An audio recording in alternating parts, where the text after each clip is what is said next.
E se eu te dissesse que um dos personagens mais determinados e brilhantes dos animes carrega dentro de si uma contradição filosófica que poucos percebem?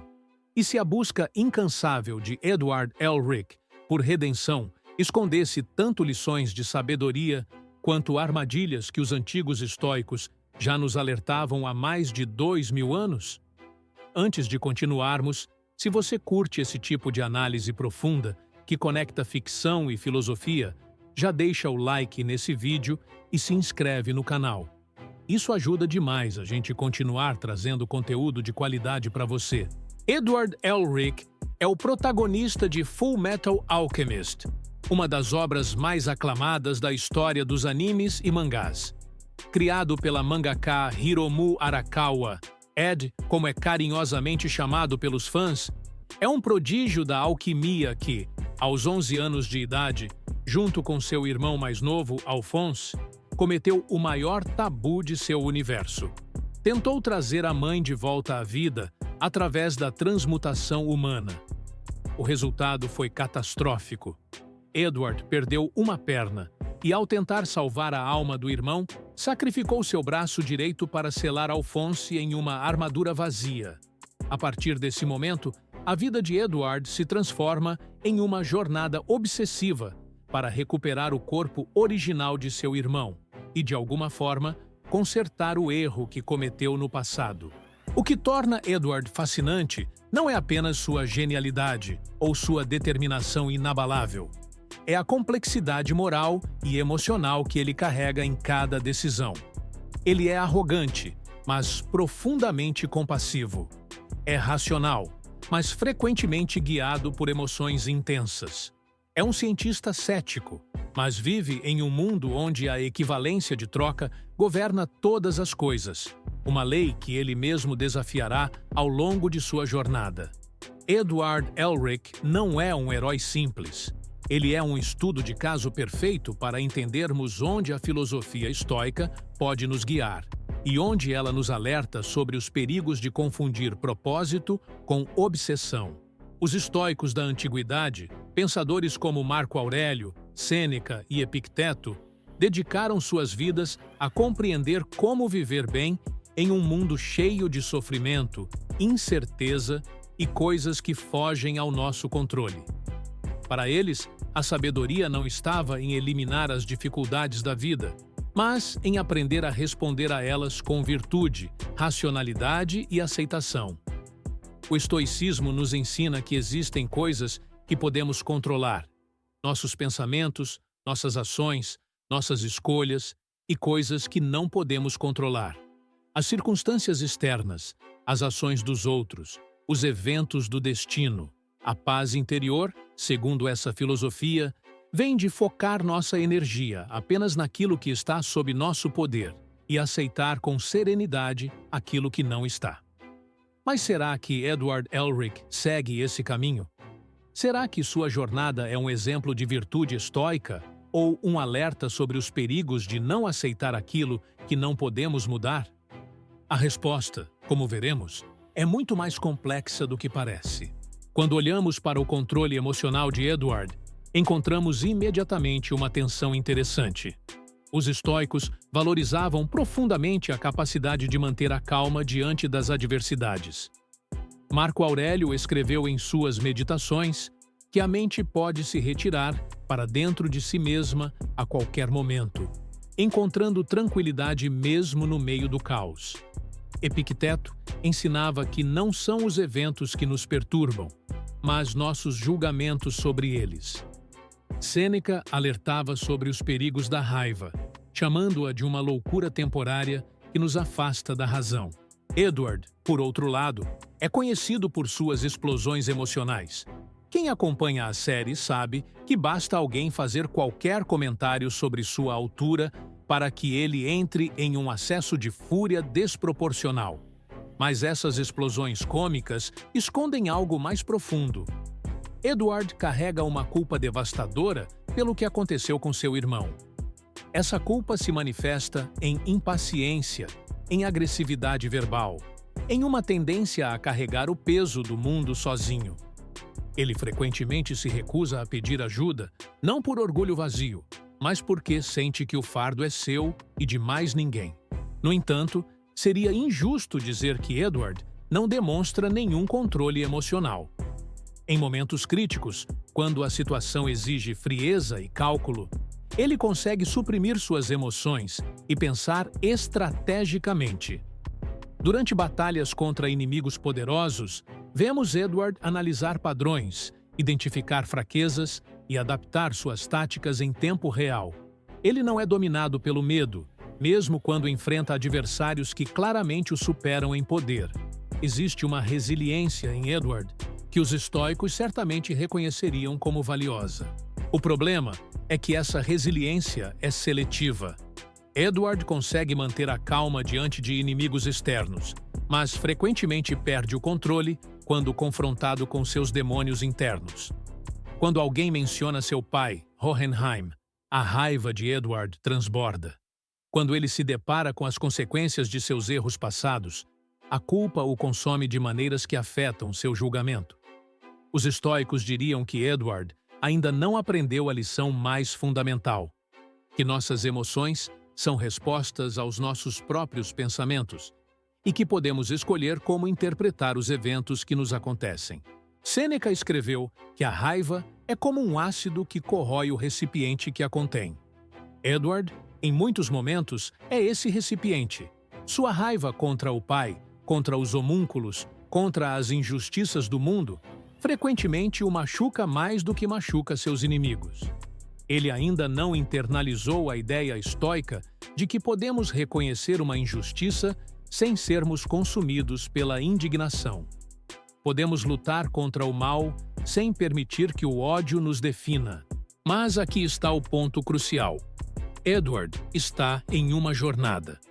Ele não é apresentado como um sábio completo, mas como um jovem que está aprendendo. E ao longo da série, vemos uma evolução genuína em sua capacidade de lidar com emoções difíceis. Ele aprende a perdoar, a aceitar ajuda, a reconhecer que não precisa carregar tudo sozinho. Essa trajetória de crescimento é, em si mesma, profundamente estoica. Os antigos filósofos nunca afirmaram que a sabedoria era um estado que se alcançava de uma vez por todas. Era um processo contínuo, uma prática diária, um caminho que se percorria passo a passo. Quando analisamos o propósito e a missão de Edward, encontramos talvez o aspecto mais fascinante de sua relação com o estoicismo. Os estoicos acreditavam profundamente na ideia de que cada pessoa tem um papel a desempenhar no grande teatro do cosmos. Marco Aurélio, mesmo sendo o imperador de Roma, via-se como um servo do bem comum, alguém que tinha o dever de governar com justiça, não por glória pessoal, mas porque essa era sua função no tecido do universo. Epicteto, que foi escravo antes de se tornar filósofo, ensinava que devemos desempenhar nosso papel da melhor forma possível, seja ele qual for. Edward tem um propósito claro: recuperar o corpo de Alphonse. Essa missão guia cada uma de suas decisões. Ele se torna um alquimista federal, o famoso cachorro do exército, não por ambição ou patriotismo, mas porque essa posição lhe dá acesso a recursos e informações que podem ajudá-lo em sua busca. Ele viaja por todo o país, enfrenta perigos mortais, coloca sua vida em risco repetidamente, tudo em nome desse objetivo. Essa dedicação inabalável tem elementos que os estoicos admirariam. A capacidade de manter o foco em um objetivo de longo prazo, de não se distrair com prazeres momentâneos ou desvios fáceis, é uma forma de disciplina que Sêneca certamente aprovaria. Edward não busca riqueza, fama ou conforto. Ele vive de forma relativamente simples, sempre em movimento, sempre trabalhando em direção à sua meta. Existe uma austeridade em seu estilo de vida que ecoa os ensinamentos estoicos sobre não se apegar a luxos desnecessários. No entanto, há uma diferença crucial entre propósito estoico e obsessão. Os estoicos ensinavam que devemos nos dedicar aos nossos deveres, mas sempre com a ressalva de que o resultado final não está em nossas mãos.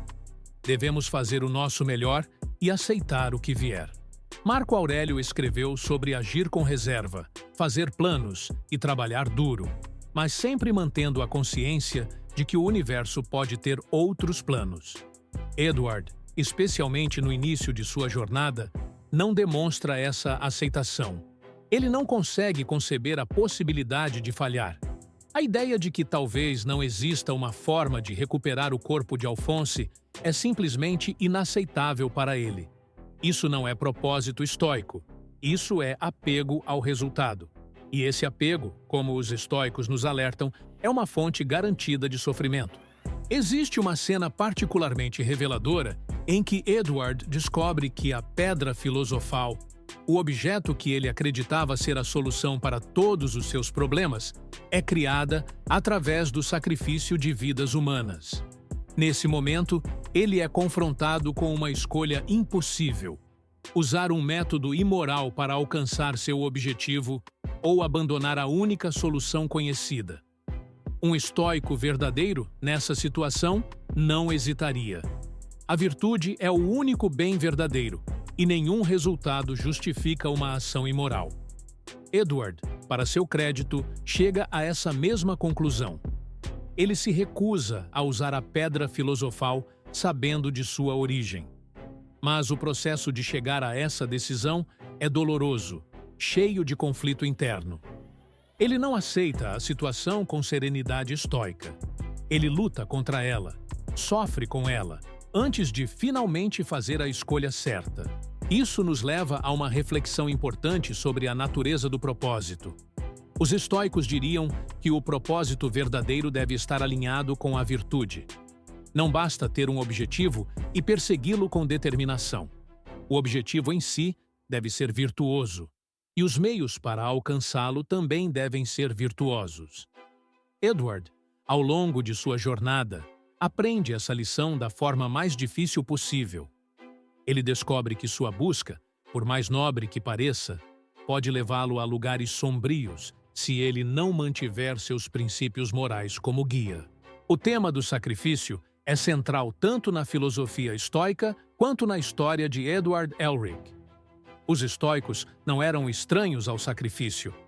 Sêneca, quando foi ordenado por Nero a cometer suicídio, aceitou seu destino com dignidade, usando seus últimos momentos para consolar aqueles ao seu redor. Catão, o jovem, preferiu tirar a própria vida a viver sob a tirania de César. Para os estoicos, havia coisas mais importantes que a própria vida, e estar disposto a sacrificar-se por princípios era uma marca de verdadeira virtude. Edward faz sacrifícios enormes ao longo de sua jornada. Ele sacrifica sua infância, passando anos em busca de uma solução, enquanto outros jovens de sua idade vivem vidas normais. Ele sacrifica sua segurança, colocando-se repetidamente em situações de perigo mortal. Ele sacrifica relacionamentos, mantendo distância emocional de pessoas que se importam com ele para não colocá-las em risco. E, no clímax da história, ele faz o sacrifício definitivo. Renuncia à sua capacidade de usar alquimia, o dom que o definiu durante toda a sua vida, para salvar seu irmão. Esse último sacrifício é particularmente interessante do ponto de vista estoico. Edward não sacrifica algo externo, algo que poderia ser substituído. Ele sacrifica uma parte fundamental de quem ele é. A alquimia não era apenas uma habilidade para Edward. Era sua identidade, sua forma de interagir com o mundo, sua fonte de confiança e propósito. Abrir mão dela é, em certo sentido, abrir mão de si mesmo. Os estoicos falariam aqui sobre a diferença entre coisas preferíveis e coisas verdadeiramente boas. Habilidades, talentos, até mesmo partes do nosso corpo são coisas preferíveis. É melhor tê-las do que não tê-las, mas elas não são essenciais para uma vida virtuosa. O único bem verdadeiro é a virtude em si, a capacidade de fazer escolhas corretas, de agir com sabedoria, coragem, justiça e temperança. Edward, ao sacrificar sua alquimia, demonstra que entendeu essa lição. Ele percebeu que sua identidade não estava em seus poderes, mas em suas escolhas. No entanto, é importante notar que os sacrifícios de Edward nem sempre são feitos com a serenidade que os estoicos recomendariam. Muitos de seus sacrifícios são acompanhados de dor, resistência, luta interna. Ele não aceita suas perdas com tranquilidade. Ele as suporta, o que é diferente. Existe uma distinção sutil, mas importante, entre aceitar um sacrifício necessário e simplesmente aguentar uma perda inevitável. O primeiro é estoico, o segundo é apenas resistência. A questão da racionalidade versus moralidade é onde a análise de Edward se torna mais complexa e talvez mais relevante para nossas próprias vidas. Os estoicos acreditavam que a razão era o caminho para a virtude. Através do pensamento claro e lógico, poderíamos discernir o que é certo e agir de acordo. A razão não era oposta à moralidade, era seu fundamento. Edward é, sem dúvida, um personagem racional. Ele é um cientista, um cético, alguém que busca entender o mundo através de princípios lógicos e verificáveis. A alquimia em seu universo não é magia mística, mas uma ciência com regras claras e previsíveis. Edward despreza superstição e pensamento irracional. Ele quer evidências, provas, explicações que façam sentido. Mas aqui está o problema. Racionalidade não é automaticamente sinônimo de moralidade. É perfeitamente possível usar a razão para justificar ações imorais.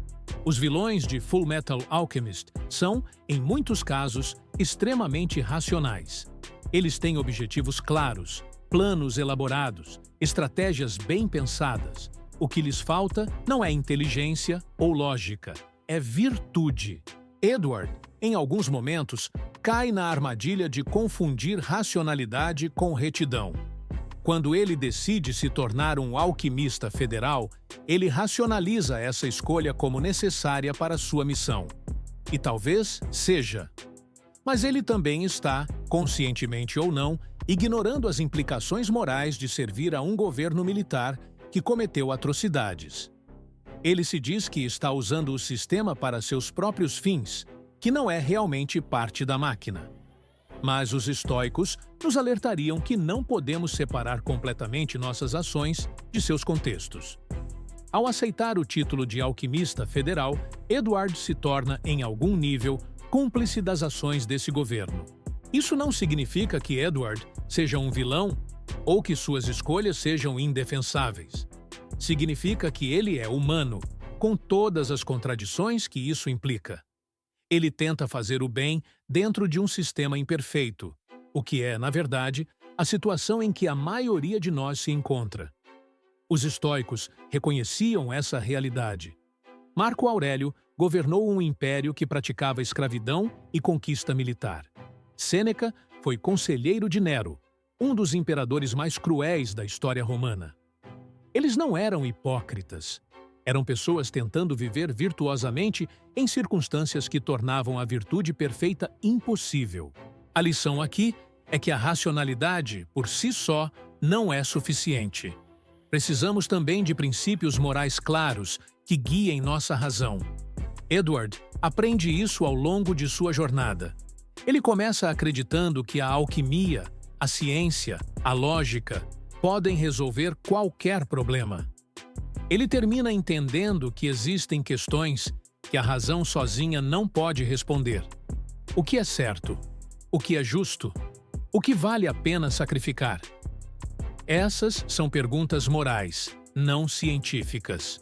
O tema do apego e desapego é talvez onde Edward mais claramente se distancia do ideal estoico e onde sua jornada oferece as lições mais valiosas.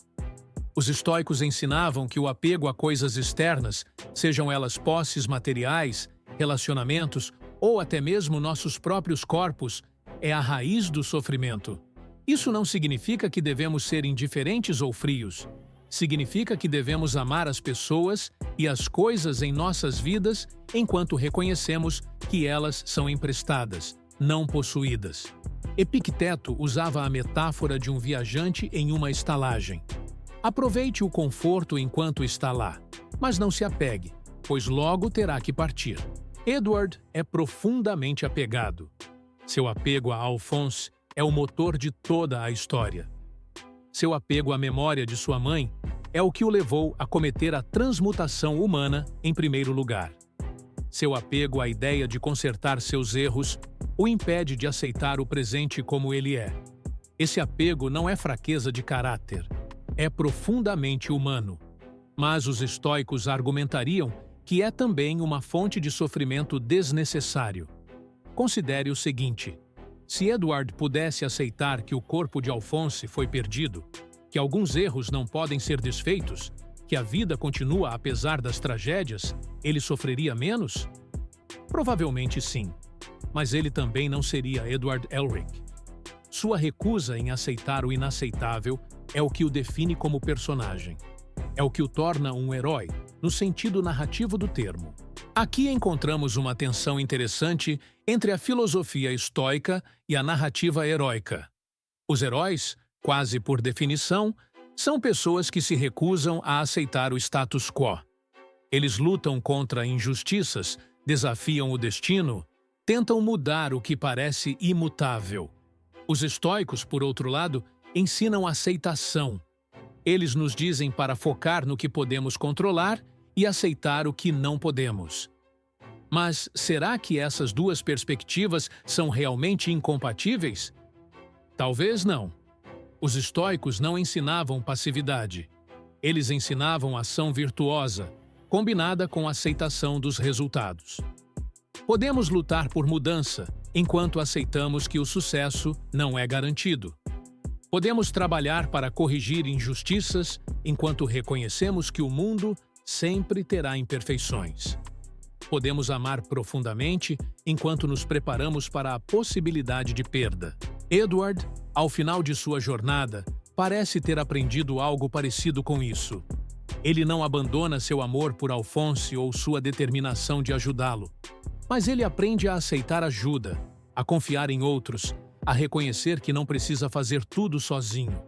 Ele aprende que o caminho para seu objetivo pode ser diferente do que ele imaginava. E, crucialmente, ele aprende que algumas coisas valem mais do que seus poderes ou sua identidade como alquimista.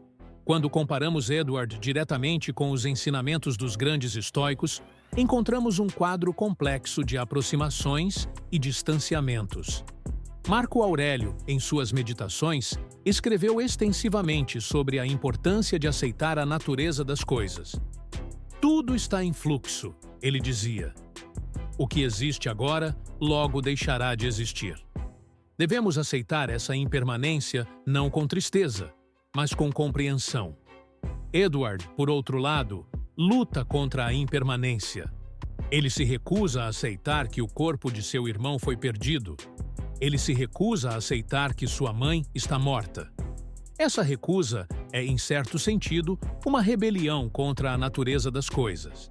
Mas Marco Aurélio também escreveu sobre o dever. Ele acreditava que cada pessoa tinha uma função a desempenhar e que devíamos cumprir essa função da melhor forma possível. Edward certamente demonstra esse senso de dever. Ele sente uma responsabilidade profunda por seu irmão. Uma responsabilidade que ele nunca abandona, não importa quão difícil a jornada se torne. Nesse aspecto, ele se alinha com o imperador filósofo. Sêneca, por sua vez, escreveu muito sobre a raiva e suas consequências destrutivas. Ele via a raiva como uma forma de loucura temporária, uma emoção que nos afasta da razão e nos leva a ações das quais nos arrependeremos. Edward, como já discutimos, tem problemas com raiva. Suas explosões emocionais, embora frequentemente jogadas para efeito cômico na série, revelam uma dificuldade real em manter a calma diante de provocações.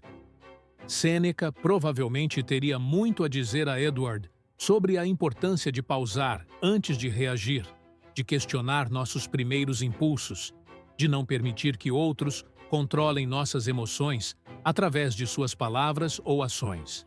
Mas Sêneca também escreveu sobre a importância dos relacionamentos e do amor. Ele não era um asceta frio que rejeitava conexões humanas.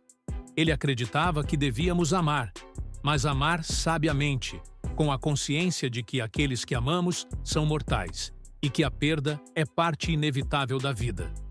Edward ama profundamente, talvez até demais. Seu amor por Alphonse, por Winry, por seus amigos, é uma de suas características mais admiráveis. O desafio para ele, como seria para qualquer um de nós, é aprender a amar sem se perder no medo da perda. Epicteto, o escravo que se tornou filósofo, tinha uma perspectiva única sobre controle e liberdade. Ele ensinava que a verdadeira liberdade não está nas circunstâncias externas, mas na mente. Um escravo pode ser mais livre que um imperador se sua mente estiver livre de desejos e medos irracionais. Edward, apesar de todas as suas habilidades e poderes, frequentemente não é livre nesse sentido. Ele é escravizado por sua culpa, por sua missão, por sua necessidade de consertar o passado. Sua mente não está em paz. Mas Epicteto também ensinava que a filosofia não é sobre perfeição, mas sobre progresso. Ninguém nasce sábio. A sabedoria é cultivada através de prática, reflexão e, sim, através de erros. Edward comete muitos erros ao longo de sua jornada, mas ele também aprende com eles. Ele cresce, amadurece, desenvolve uma compreensão mais profunda de si mesmo e do mundo. Esse processo de crescimento é, em si mesmo, profundamente estoico. Então, o que podemos aprender com Edward Elric? Que lições práticas sua jornada oferece para aqueles de nós que buscam viver com mais sabedoria e propósito? A primeira lição é sobre a diferença entre determinação e obsessão. Ter um objetivo claro e trabalhar consistentemente em direção a ele é admirável. Mas quando esse objetivo se torna tudo o que somos, quando não conseguimos imaginar uma vida sem alcançá-lo, cruzamos uma linha perigosa. Edward, em seus piores momentos, está tão consumido por sua missão que perde de vista outras coisas importantes: sua própria saúde, seus relacionamentos, sua capacidade de encontrar alegria no presente. A determinação saudável inclui a capacidade de aceitar a possibilidade de falha. A obsessão, não. A segunda lição é sobre a importância de questionar nossas próprias motivações. Edward acredita que está agindo por amor ao irmão, e em grande parte está. Mas também há culpa em suas motivações, uma necessidade de se redimir, de provar que não é a pessoa que cometeu aquele erro terrível anos atrás. Essas motivações não são necessariamente ruins, mas é importante reconhecê-las. Quando agimos por culpa em vez de amor, nossas ações podem se tornar distorcidas. Podemos acabar fazendo coisas que não são realmente do interesse daqueles que dizemos querer ajudar. A terceira lição é sobre aceitar ajuda. Edward tem uma tendência a carregar tudo sozinho, a recusar assistência mesmo quando claramente precisa dela. Isso não é força. É orgulho disfarçado de independência. Os estoicos valorizavam a comunidade e reconheciam que somos seres sociais por natureza. Aceitar ajuda não é fraqueza. É sabedoria. É reconhecer que nossas capacidades são limitadas e que podemos ir mais longe juntos do que sozinhos. A quarta lição é sobre a relação entre meios e fins. Edward aprende, da forma mais difícil, que um objetivo nobre não justifica meios imorais. A pedra filosofal poderia resolver todos os seus problemas, mas o custo é inaceitável. Essa é uma lição que muitos de nós precisamos aprender em nossas próprias vidas.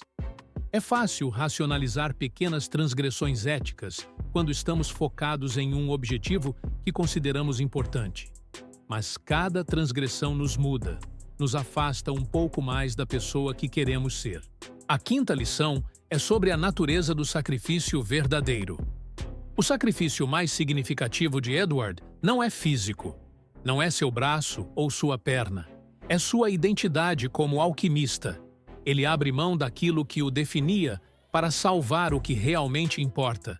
Isso nos ensina que os sacrifícios mais difíceis não são os que envolvem dor física, mas os que envolvem abandonar partes de quem pensamos ser. Às vezes, crescer significa deixar para trás versões anteriores de nós mesmos. A sexta lição é sobre perdão, tanto dos outros quanto de nós mesmos. Edward carrega uma culpa enorme pelo que fez quando criança. Essa culpa o motiva, mas também o aprisiona. Ao longo de sua jornada, ele precisa aprender a se perdoar, a aceitar que era uma criança que cometeu um erro terrível, mas que isso não define quem ele é para sempre. O perdão não significa esquecer ou minimizar o que aconteceu. Significa se libertar do peso que nos impede de seguir em frente. A sétima lição é sobre a impermanência de todas as coisas. A alquimia de Full Metal Alchemist é baseada no princípio da troca equivalente. Para ganhar algo, você deve dar algo de igual valor. Mas Edward descobre que esse princípio tem limites. Algumas coisas não podem ser trocadas ou recuperadas. Sua mãe não pode ser trazida de volta, não importa o que ele sacrifique. Aceitar essa realidade é doloroso, mas também libertador. Quando paramos de lutar contra o impossível, podemos finalmente focar no que é possível. Edward Elric não é um estoico perfeito. Ele é temperamental, orgulhoso, às vezes irracional. Ele se apega demais, aceita de menos, luta contra coisas que não podem ser mudadas. Mas é exatamente por isso que ele é um estudo de caso tão valioso. Ele não nos mostra como seria ser um sábio estoico. Ele nos mostra como é ser um ser humano tentando encontrar sabedoria em meio ao caos da vida. Os estoicos antigos não eram santos distantes, vivendo em torres de marfim filosófico. Eram pessoas reais, lutando com as mesmas questões que todos nós enfrentamos. Marco Aurélio escreveu suas meditações não como um tratado para outros, mas como lembretes para si mesmo, porque ele também esquecia, também falhava, também precisava ser lembrado dos princípios que valorizava. Sêneca admitia abertamente que não vivia à altura de seus próprios ensinamentos. Epicteto sabia que a sabedoria era um processo, não um destino. Edward Elric, com todas as suas falhas e contradições, nos oferece um espelho. Vemos nele nossa própria tendência a nos apegarmos demais, a lutarmos contra o inevitável, a carregarmos culpas que deveríamos ter deixado para trás há muito tempo. Mas também vemos nele a possibilidade de crescimento, de mudança, de se tornar uma versão melhor de si mesmo através da experiência e da reflexão. A filosofia estoica não é sobre se tornar uma máquina sem emoções. É sobre desenvolver a sabedoria para saber quando lutar e quando aceitar, quando agir e quando refletir, quando se apegar e quando deixar ir. Edward, ao final de sua jornada, demonstra ter aprendido algo dessas lições. Ele não é perfeito, mas é melhor. Ele não é sábio, mas é mais sábio. E talvez seja isso que todos nós podemos aspirar. Não a perfeição impossível, mas o progresso constante. Então, da próxima vez que você se encontrar lutando contra algo que não pode mudar, carregando uma culpa que deveria ter deixado para trás, ou se recusando a aceitar ajuda por orgulho, lembre-se de Edward Elric. Lembre-se de que até os heróis mais determinados precisam aprender a aceitar. Lembre-se de que a verdadeira força não está em nunca cair, mas em se levantar cada vez que cai. E lembre-se de que a jornada em direção à sabedoria não tem fim, apenas o próximo passo. A pergunta que fica é: você está disposto a dar esse passo? Se inscreva no canal e deixe nos comentários qual tema quer para nosso próximo vídeo.